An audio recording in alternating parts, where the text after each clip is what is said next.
자, 할렐루야. 주님의 이름을 환영합니다. 우리 한번 좀 분위기를 전환하기 위해서 옆에 분들하고 참 잘오셨어요. 참 잘오셨어요. 참 잘오셨어요. 예, 참 잘오셨습니다.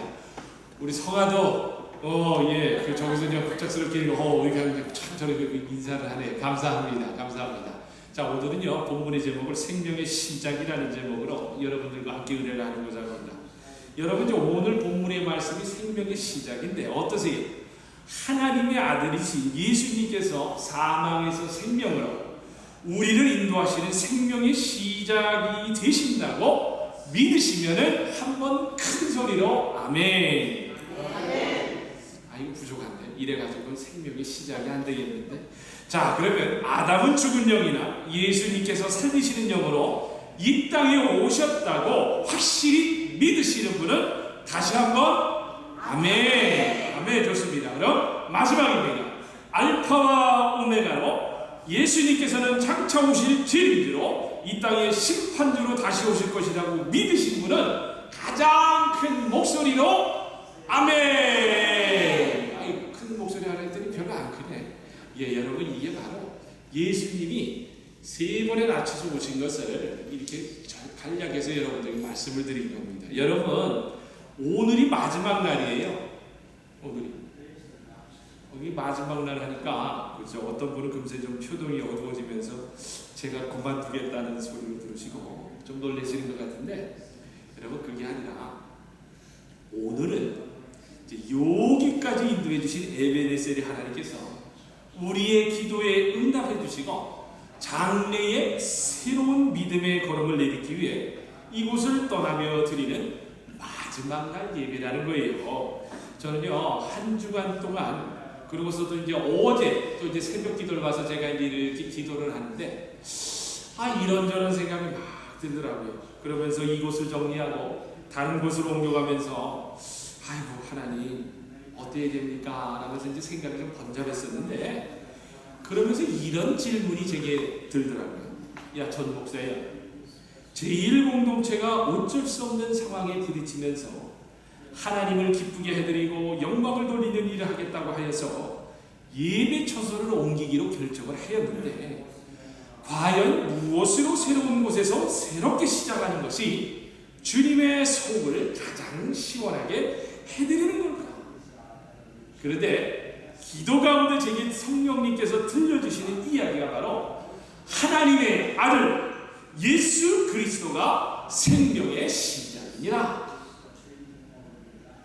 여러분, 예수님은요 살리는 영입니다. 아멘. 정말이에요. 여러분, 예수님을 내 안에 믿고 있으면요, 여러분, 죽은 사람이 살아납니다. 어두웠던 심령이 밝은 빛을 보게 되는 거예요. 예수 그리스도를 시작으로 해서 아담으로부터 내려오는 모든 잘못된 악습이 완전히 청산되고 사망에서 생명이 왕노릇하는 새로운 세계가 시작되는 역사가 바로 예수 그리스도. 그래서 여러분, 세례 요한이 뭐라고 합니까? 나는 물론 너에게 세례를 주거니와 나보다 능력이 많으신 이가 오시나니 나는 그의 신들매를 풀기도 감당치 못하겠노라. 그는 성령과 불러 너에게 세례를 줄 것이라며 구약의 율법의 시대가 끝나고 복음의 시대가 시작되었습니다. 물로만 세례를 주던 시대가 이제는 능력으로 세례를 받게 되었고, 이전에 죄를 받은 죄들이 죄가 청산되면서 온전히 회개하여 하나님의 나라가 이 땅에 돌아오는 생명의 시작이 예수님으로 말미암았다는 거예요. 그래서 저와 여러분요, 이곳이 마지막이라 아니라 생명의 시작이 되신 예수님의 언약궤를 맨 앞에 모시고 요단강을 건너 새로운 가나안 땅을 향해 전진하는 이스라엘 백성들처럼 새로운 구원의 역사를 바라보며 믿음의 걸음을 내디뎌야 한다는 겁니다. 여러분, 오늘 이 시간에 생명의 시작이 되시는 예수님을 꼭 만나기를 주님의 이름으로 축원합니다. 여러분, 정말이에요. 아담은 제일 좋은 상황에서도 타락해서 죽음의 시작이 되었어요. 그러나 여러분, 오늘 본문에서 뭐라고 합니까? 예수님께서는요, 가장 비참한 상황에서 십자가에 달려 죽으셨는데도 그런 가장 악조건 속에서도 우리 예수님은요, 생명 시작이 되셔서 새로운 역사를 창조하셨다고 하지 않습니까? 여러분, 생명의 시작이 되시는 예수님께서는요, 모든 일의 시작이 되시는 분이시며 새로운 역사의 여러분 주인공이라는 건 여러분 우리가 알아야 됩니다. 그러므로 오늘 본문을 통하여 저와 여러분은 깨달아야 할 게 있어요. 그게 뭐냐? 예수님만이 생명의 시작이신 것처럼 마찬가지로 오직 예수님만이 저와 여러분을 새롭게 변화시켜 새 삶을 시작해 할 수 있다는 거예요. 여러분, 아무도 인간을 새롭게 할 수 없습니다. 오직 인간의 본질적인 새로움은요, 예수님을 내 안에 모심으로 만남으로부터 오게 된다는 거예요. 하나님의 여러분 형상대로 지음받은 인간은요, 창조주 하나님과 거리가 점점 멀어질수록 고통이 더해가는 겁니다. 그러나 하나님의 형상대로 지음받은 인간이 회개하고 돌이켜서 창조주의 하나님과의 거리가 점점 가까워질수록 그 고통은 줄어들게 되고 여러분 새로운 삶을 시작할 수 있다는 거예요.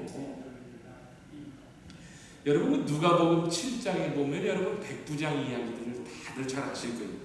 이 백부장은요, 제가 보니까 대단한 믿음의 소유자예요. 자신의 종이 이제 병이 들어서 죽게 되었을 거고 얼마나 안타까워 고민하고 있었어요. 그리고는 이제 예수님의 소문을 듣고서는 이제 유대인의 장로들을 통해서 예수님을 만나고자 이렇게 청함을 합니다. 그러면서 예수님을 만나면서 백부장이 뭐라고 이야기를 하는 줄 아세요? 주님, 말씀만 해주세요. 주님께서 말씀만 해주시면 내 하인이 낫겠습니다 라는 믿음의 고백을 통해 자신의 종이 낫기를 구하자 예수님께서 그 백부장의 고백을 들으시고 뭐라고 이야기해 주셨는지 아세요? 이스라엘 중에서도 이만한 믿음을 만나보지 못하였노라고 하시면서 종의 병을 고쳐주시는 놀라운 역사가 일어났다고 합니다. 여러분, 그렇습니다. 종이 병들었을 때 백부장이 만약 주님을 만나고자 청하지 않았다면요, 그날 백부장은요 주님을 만나지 못했을 것이고 종의 병도 고치지 못할 것일 겁니다.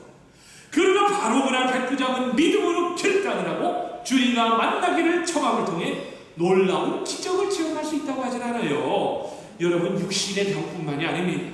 잘못되어 온 우리들의 행실과 생각과 습관과 인간관계 등 세상에서 고쳐보려고 노력하고 애를 쓰나 여러분, 영적인 것이나 보니까요, 심적인 것이나 우리의 상황과 우리의 생활을 온전히 고치시는 분은 예수님밖에 못하는 거예요.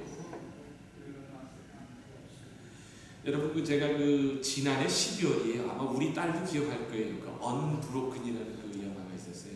언브로큰. 그게 뭐냐면은 태평양 전쟁 때 이야기를 다루는 전쟁 영화인데, 그래서 이제 온 가족이 가서 이제 보게 되었는데, 여러분이 이것은 실화예요, 실화. 근데 이제 저는 그것을 영화를 보러 가기 전에 이렇게 이제 뭐라고 합니까? 매거진을 통해서 나온 것을 한번 다 읽어봤어요. 그 사람의 실화의 스토리를. 그런데 그 영화에서 나오는 짐 페린이라는 주인공이 올림픽 육상 선수로 세계적인 명성을 얻었던 청년이었는데, 보니까 이제 태평양 전쟁에 참여해서 이제 폭격기를 탔다가 그만 이제 비행기가 추락하는 바람에 일본군 포로 수용소에 갇혀서 엄청난 우초를 겪습니다.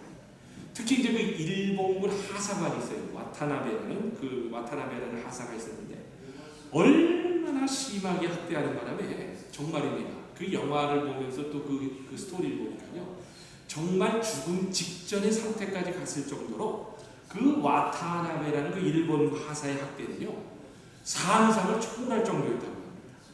그러면서 정말 어느 정도인지 나중에는요, 쇠 버클로 해가지고 머리를 쳐서 맞아가지고 졸도가 되는가 하면요, 온갖 방법을 다 동원해서 그를 괴롭혔어요. 그런데 끝까지 참아내서 풀려나오게 됐는데, 그러면서 이제 전쟁이 끝나고 이 짐 페린이라는 사람이 이제 영웅으로 귀국해서 이제 결혼을 하게 됐어요. 그런데 전쟁의 상처가 워낙 크다 보니까 그 상처 때문에 아물지 않아서 그 상처가 이제 밤마다 그래서 이제 시달리게 되는 거예요. 그 상처 때문에 악몽으로. 결국은 그러면서 이 사람이 이제 알코올 중독에 빠져서 피폐한 인생을 살아오다가, 근데 어느 날 아내가 갑자기 그러더래요. 여보, 우리 한번 교회를 가보는 게 어떨까요? 교회를 가보는 게.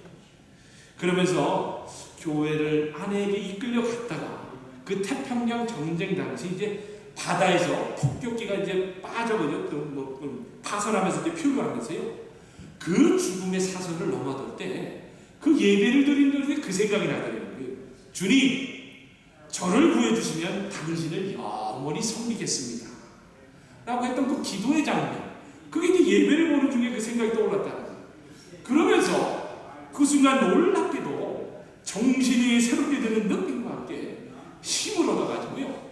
그 전쟁의 아픔과 상처와 고난을 다 견뎌낼 수 있었다는 것이 생각이 들면서 그 예배 도중에 무언가의 큰 힘이 자신 안에 들어오게 되고 부활의 예수가 다시 만나주면서 그때부터 인생을 새로 시작할 수 있었다는 이야기.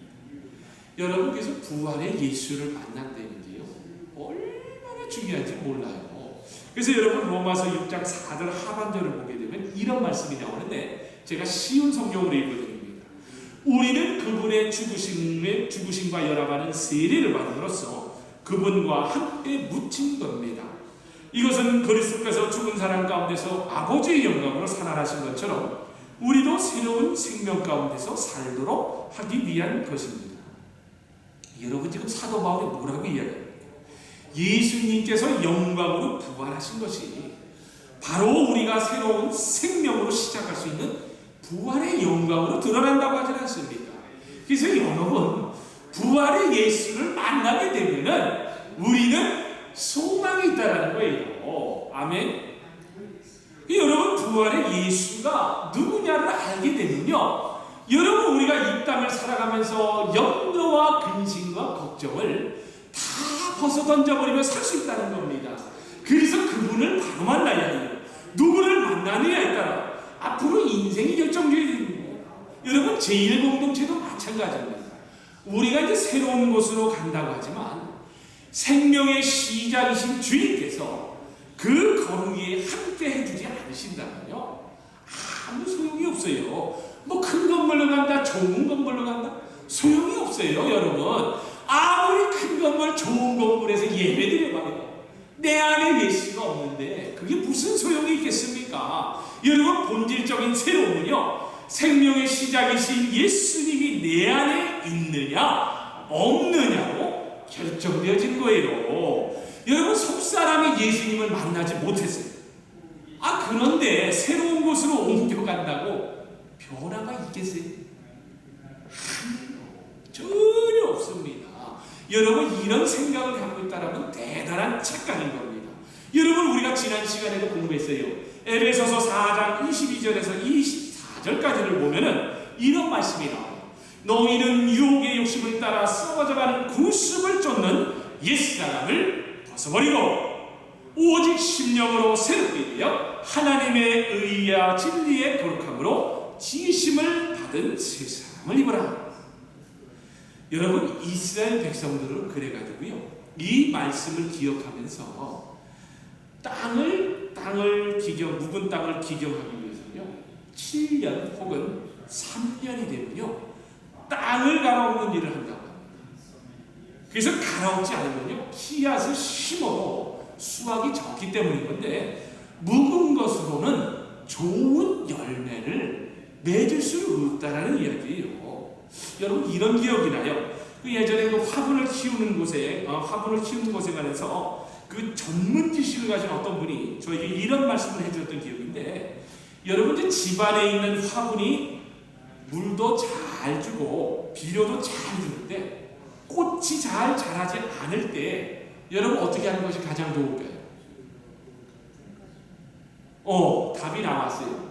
맞아요. 잘 하시는구나. 우리 진자매님은 그래서 우리가 새로운 곳으로 옮겨가면은 다 갈아엎고 가셔야 됩니다. 아시겠죠? 맞습니다.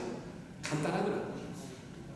꽃을 잘 자라기 위해서는 흙을 갈고 다시 뒤엎어주면 된다는 거예요. 여러분, 너무나 옳은 말씀이에요. 오늘 저와 여러분은 이제 이곳을 마지막으로 해서 새로운 요단강으로 발을 내딛기 전에 우리의 묵은 땅, 묵은 심령, 묵은 때를 예수님의 이름으로 갈아엎어야 될 줄 믿습니다. 아멘. 그래야만 여러분 새로운 시작을 할 수 있는 거예요. 아멘. 여러분, 또한 우리가 오늘 본문을 통해서 한 가지 더 깨달아야 할 것이 있는데 그게 뭐냐? 보세요. 아담은요 타락의 길을 걸었지만 예수님께서는요 얼마나 좋으신 분인지 새로운 생명의 길을 열어주시는 분이라고 하지 않습니까? 여러분, 성경에 보면요 타락의 길을 걸은 사람이 많이 있습니다. 여러분, 타락의 길은 뭐라고 합니까? 그래서 멸망의 길입니다. 타락의 길은 곧 마귀가 기뻐하는 길입니다. 타락의 길은 생명의 길과는 정반대되는 사망의 길입니다. 타락의 길은요 천국이 아닌 지옥의 길이라는 거예요. 여러분, 제가 오래전에도 말씀드렸습니다만 구약에 나오는 룻기서 첫 장을 보면요 과부 나옴의 이야기가 나오는데 사사들이 치리하던 때에 예루살렘과 베들레헴 땅에 이제 흉년이 들어요.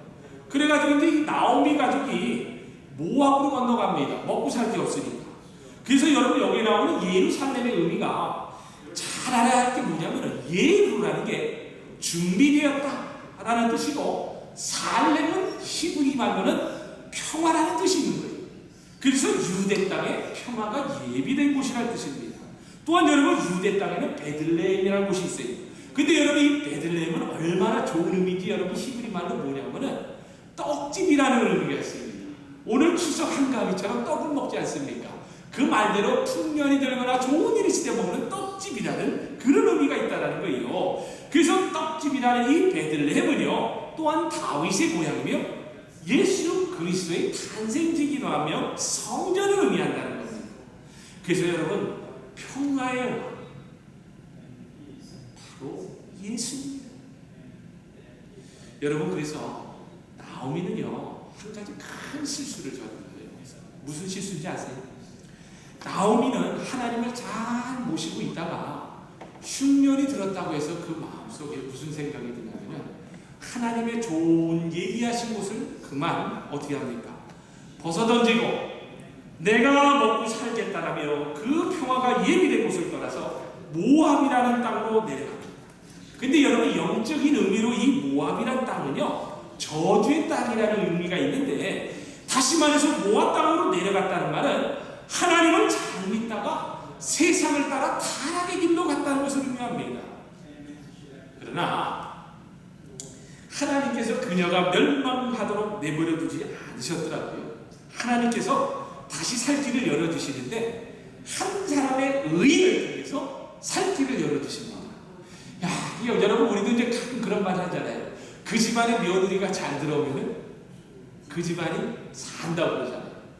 그런데 이 나오미는 보니까요 한 사람의 의인이었던 여인이 며느리가 있었어요. 그 며느리가 누구냐면은 룻. 그래서 룻이 아닙니까? 이 룻이 이제 나오미가 이제 룻과 함께 다시 룻 때문에 떡집이라 불리는 베들레헴으로 이제 다시 올라옵니다. 다시 말해서 나오미가 타락의 길에서 돌이켜서 생명의 길로 돌아섰다라는 의미인데, 여러분 시편에 보면은 시온에 내려가 있는 한 곳에 하나님의 복이 있다라고 하지 않습니까? 세상으로 방탕한 곳으로 죄가 판을 치는 곳으로 가는 것이 아니라 시온에 내려오 생명의 길로 예수님께로 걸음을 돌이켜 올라오는 사람, 회개하고 돌아오는 사람, 죄의 자리에서 벌떡 일어나 나오는 사람, 세상의 쾌락에서 연연하지 않고 주의 도를 따라 바르게 살려고 노력하는 사람, 성령 충만한 삶을 사는 사람, 바로 이런 길을 걷고자 하는 사람이거든요. 생명의 길이 열린다는 거예요. 여러분, 그런데 룻의 믿음의 결단을 우리가 배워야 합니다. 우리가 새로운 곳으로 옮겨갈 때에 이런 결단이 필요한 겁니다. 여러분, 그렇게 모압 고향 땅으로 돌아가라고 시어머니 나오미가 그렇게 명령을 하고 부탁을 해도 룻이 어떻게 이야기하는지 아세요? 잘 들어보세요. 어머니께서 죽으시는 곳에서 나도 죽어 거기 장사될 것이다. 만일 내가 죽는 일 위에 어머니와 떠나면 여호와께서 내게 벌을 내리시고 더 내리시기를 원하나이다 라면서 시어머니 나오미를 모시고 베들레헴으로 올라온 룻에게요 놀라운 생명의 길이 펼쳐진다는 거예요. 여러분, 생명의 땅은 그래서 베들레헴에서 보니까요 이 룻이 누구를 만난 건가? 보아스를 만납니다. 이 보아스를 만난 룻은 오벳을 낳고, 또 오벳은 이새를 낳고, 이새는 또 누구를 낳았다? 모르세요? 다윗을 낳았으니. 여러분 보세요. 과부가 어떻게 복을 받았길래 그 자손 가운데서 다윗 왕이 나왔겠어요? 이런 복을 받았다라는 겁니다. 여러분, 룻은 자기 남편까지 잃어버리고 세상에서 소망이 없었으나 시어머니 나오미를 따라 믿음의 길, 생명의 길, 영생의 길로 다시 한번 들어서서 다윗 왕의 증조 할머니가 되었다라고 성경이 증거하고 있지 않아요. 어떠세요, 여러분? 이런 복 받고 싶지 않으세요? 받던 말면 나는 상관없다, 그렇게 생각하시는 것 같은데, 저는 요즘 이런 욕심이 생기더라고요. 이런 욕심이 생겨요. 저는 저를 통해서 우리 재단이 정말 복을 받고 가정이 복을 받는 그런 욕심이 생기더라고요. 여러분, 이 방법 좋지 않아요? 내 후손이 잘 되고 내가 섬기는 교회가 잘 된다고 그러면은 기쁜 일 아닙니까? 그렇죠? 아멘. 여러분께서 타락의 길에서 생명의 길로 돌이킨 한 녀석으로 말미암아 가문의 길이 활짝 열리게 됩니다. 한 사람이 타락한 길을 걷는 것과요, 한 사람이 길을 돌이켜서 생명의 길로 돌아오는 길은 그래서 하늘과 땅의 차이가 있다는 거예요. 여러분, 나오미의 또 다른 며느리 이름 아시죠? 나오미의 또 다른 며느리, 한 사람의 며느리가 더 있었어요. 오르바. 이 오르바. 근데 여러분, 오르바는 어땠다고 성경이 기록한지 아세요?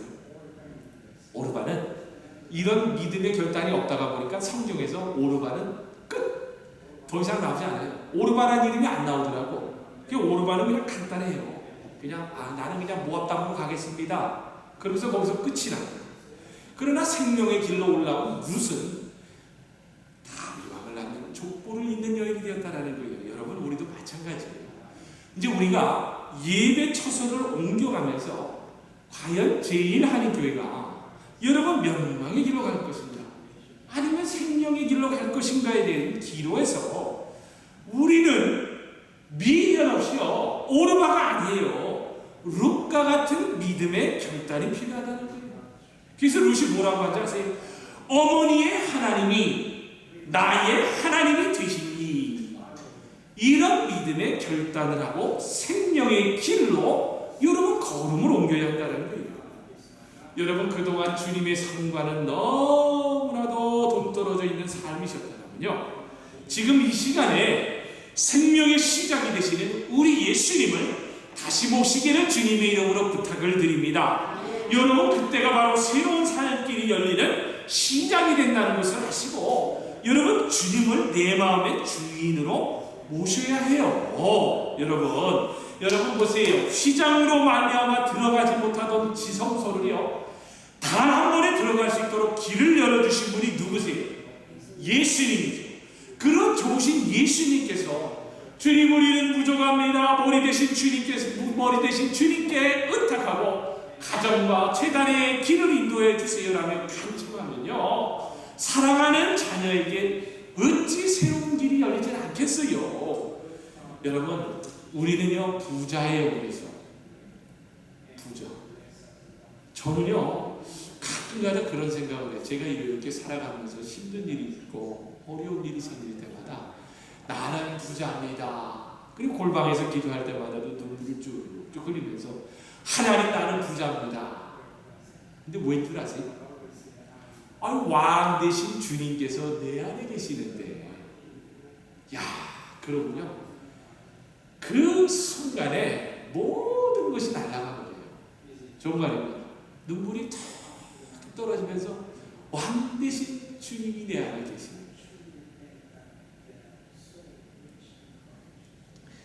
여러분, 이런 이야기가 있어요. 아주 먼 옛날에 한 왕자가 이웃나라 이제 공주가 결혼하고서 영원히 행복하게 살고 싶어서 이제 현자를 찾아가서 지혜를 구합니다. 그러다 이제 현자가 이 왕자와 공주에게 이렇게 이야기합니다. 결혼 생활에 만족한 부부의 속옷 조각을 구해서 몸에 지니고 다니면은 정말 왕자와 공주님은 행복한 결혼 생활을 할 것입니다. 공주와 왕자가 이때부터 행복하게 사는 것으로 소문난 부부들을 찾아 돌아다닙니다. 근데 이상하죠. 그렇게 행복하다고 하는 부부들도 보니까요, 뚜껑을 열어보면요, 행복하게 산다고 하면서도 다들 부족한 것이 하나씩은 있더라고요. 여러분도 그렇지 않아요? 저는 그렇더라고요. 나는 내가 우리 안사람과 그렇게 부부 사이가 좋은데, 근데 또 다른 게 문제가 또 있는 부분이 있고, 어떤 사람은 참 물질을 받는데 자식이 없어. 또 어떤 사람은 또 자식이 잘 됐는데 부모가 너무 아파. 하여튼 고민이 안 되는 가정들이 없더라고요. 여러분들도 가정 안에 다 고민들 있지 않으세요? 아멘. 맞죠? 맞아요. 고민이 없는 사람들은 그분들은 거짓말이에요. 그런데 이 부부가 다 보니까 행복한 사람이 없더라고요. 그러다가 이제 마침내 걱정할 게 전혀 없는 정말 행복하게 사는 집을 알게 되어서 그들에게 이제 속옷을 조금만 찢어달라고. 그러자 이제 그들이 뭐라고 이야기하는 줄 아세요? 우리는 속옷을 입지를 않았습니다. 여러분 여기까지 이야기를 하면 잘 모르시죠? 제가 이제 설명을 해드릴게요. 여러분 지금 이야기가 무슨 이야기냐면 바로 속옷을 입지 않은 아담과 하와의 이야기예요. 여러분 아담과 하와는요, 에덴 동산에서요 뭐든지 원하는 대로 다 마음껏 속옷을 입지 않아도 다 마음껏 취할 수가 있었어요. 다만 한 가지, 동산 중앙에 있는 선악을 알게 하는 나무의 열매만 따먹지 말라는 거였는데, 물론 이것도 인간을 위한 하나님의 배려였습니다. 그러나 인간은요 단지 그것 한 가지를 금했다고 해서요 하나님을 의심하고 불만을 갖게 되었습니다. 그 결과 하나님의 말씀에 불순종함으로써 낙원에서 쫓겨나게 되었던 걸 아닙니까? 행복하게 살 수 있는 조건이 충분한데도 누리지 못하고 있는 몇 가지 때문에 불만을 가짐으로써 타락의 길을 겪게 되고, 결국에는 길을 돌이키지 못해 천국을 이루지 못하고 사는 사람들이 우리 주위에 얼마나 많아요. 여러분 디모데전서 6장 6절에서 8절을 보면 이런 말씀이 나와요. 만일 그대가 지금 행복과 만족을 느낀다면 그때는 이미 부자입니다. 먹을 것과 입을 것만 있으면 모든 것이 만족합니다. 여러분 지금 생명의 시작이 되시는 우리 주님께서요 우리에게 새로운 길을 열어놓으시고 기다리고 계십니다. 여러분 휘장을 찢어서 지성소에 들어가게 하신 우리 좋으신 주님께서요 내가 너희에게 어찌하여 실패의 길로 타락의 길로 사망의 길로 가게 하겠느냐 하며 생명의 시작 되신 주님께서 길을 열어주신다고 하십니다. 여러분 그 음성의 길을 유의해야 돼요. 여러분 정말입니다. 우리가요 이런 이야기를 이제 앞으로 하시면 안 돼요. 우리가 이제 교회를 옮겨가면은 참 저는 그런 것 같아요. 많은 사람들이 이런 이야기를 할 때마다 목회자로서 참 마음이 아파요. 여러분 목사님 저는 여건만 좋아지면요 인생을 새롭게 시작하겠다. 또 목사님 저는요 여건만 좋아지면요 주님의 이름을 위해 뛰어오겠다. 평생 먹을 것만 있으면 주님의 복음을 전하며 주님의 일을 해보겠다. 걱정과 근심거리만 해결되면 자식 문제만 해결되면 하나님을 위해서 헌신하고 주님을 위해 일하겠다. 그런데 여러분 그렇지 않아요. 절대로 그렇지 않습니다. 여러분 아까도 말씀드렸지만요 아담은요 선악과 하나 못 먹는 것 외에는요 모든 것을 다 가졌어요. 그런 최상의 조건에서도 그는 불순종하고 타락하였습니다. 여러분 예수님은 십자가에 달려 죽는 최악의 조건에서도 그분은 사망을 이기고 마귀를 이기고 죽음을 이기고 부활하시어 인류 구원의 역사를 새롭게 쓰셨어요. 그리고 심판주로 다시 오신다고 약속해 주셨으니까 우리야말로 얼마나 여러분 든든한 백이 있는 겁니까? 여러분 예수 그리스도는 그래서 생명의 시작입니다. 예수 그리스도는 그래서요 여러분 새로운 출발점이에요. 아담은 아무리 좋은 조건이라야 새 일이 일어날 것 같이 생각했지만 타락했어요. 그러나 예수님은 다르셨습니다. 최악의 조건이 십자가에서 구원의 새 역사를 이루었다는 것을 여러분 믿음으로 받으셔야 합니다. 여러분 말씀을 맺겠습니다. 이제는 여기가 마지막이 아닙니다. 아멘. 아멘. 그 여기는 여러분 새로운 시작을 위한 출발일 겁니다. 여러분 우리에게 새롭고 살 길을 열어주시는 분들은 바로 생명의 시작이신 예수님입니다. 비록 우리가 실패하여 과거의 걸음을 잘못 디뎠어요. 저도 어제 그 새벽 기도를 하면서 제가 이제 여기서 인터림 패스토를 이렇게 있으면서 한 3년을 새벽 기도를 하는 가운데 돌아갔어요. 그래서 많이 울었어요. 제가 목회자가 되면서 제가 목사를 되는 것을 원치 않는 분들이 또 이렇게 교회를 나가시고 했던 분들을 보면은 마음이 아프시더라고요. 마음이 아팠어요. 그러면서 이분들이 아직도 교회를 정하지 않고 그냥 집에서 미국 교회를 다닌다 다 그러시더라고요. 그래서 내가 그분들을 생각을 하면서 하나님, 이제 우리가 새로운 걸음으로 이제 옮겨가는데 새로운 곳으로 옮겨가는데 주님 어떻게 해야 합니까? 어떻게 해야 합니까? 하면서 하나님 나의 허물이 뭘까요? 제 허물이 뭡니까? 하면서 굉장히 울었어요. 정말 눈물이 나더라고요. 목회자는요, 여러분들이 가운데 있어서도 좋지만 잃어버린 양 때문에도 눈물이 나는 거예요. 여러분 우리가 누가 복음서를 보면 한 마리 잃은 양 때문에 99마리의 양은 예수님께서 나중에 생각을 하지 않습니까? 그게 바로 목자의 심정이라는 거예요.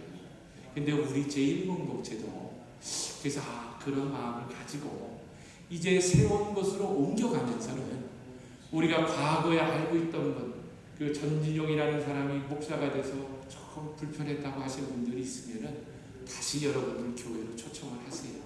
그래가지고 우리가 새롭게 시작할 때에 정말입니다, 여러분. 이제는 우리가 여기서 겪었잖아요. 생명이 되신 예수님께서 있으면요 반드시 우리는 하나가 될 수가 있습니다. 아멘. 안 믿어지시나 보네. 저는 그래서 3년이라는 세월을 이제 목회를 짧게 했지만은 제가 겪었어요. 그런데 요즘은 생명 되시는 예수님이 내 안에 탁 들어와 있으니까 모든 것을 견뎌낼 수 있더라고요. 그래서 당신이 나를 때리겠다. 그럼 맞아줘야지. 그래 욕하세요. 그럼 또 욕 들어줘야지.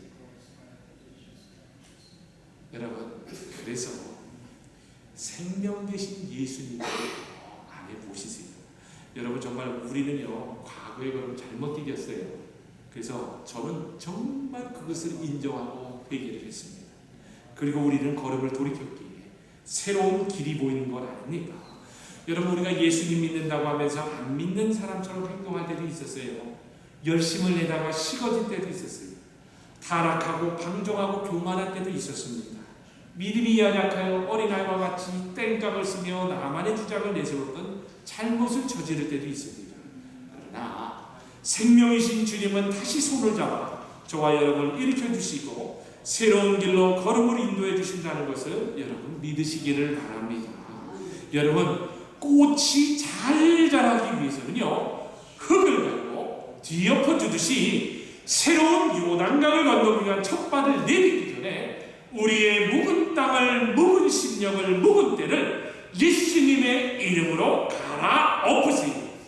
여러분 아담의 타락한 저주를 끊고 휘장이 시장하니 새롭게 산길을 열어주신 예수님은요 우리가 실패했을 때도 새로운 길을 열어주시는 생명의 시작이 되신다는 것을 꼭 믿으시고요. 다시 한번 새 날과 새 성령의 역사를 향해 정말 도전하는 저와 여러분이 되시기를 주님의 이름으로 축원합니다. 아멘. 아멘.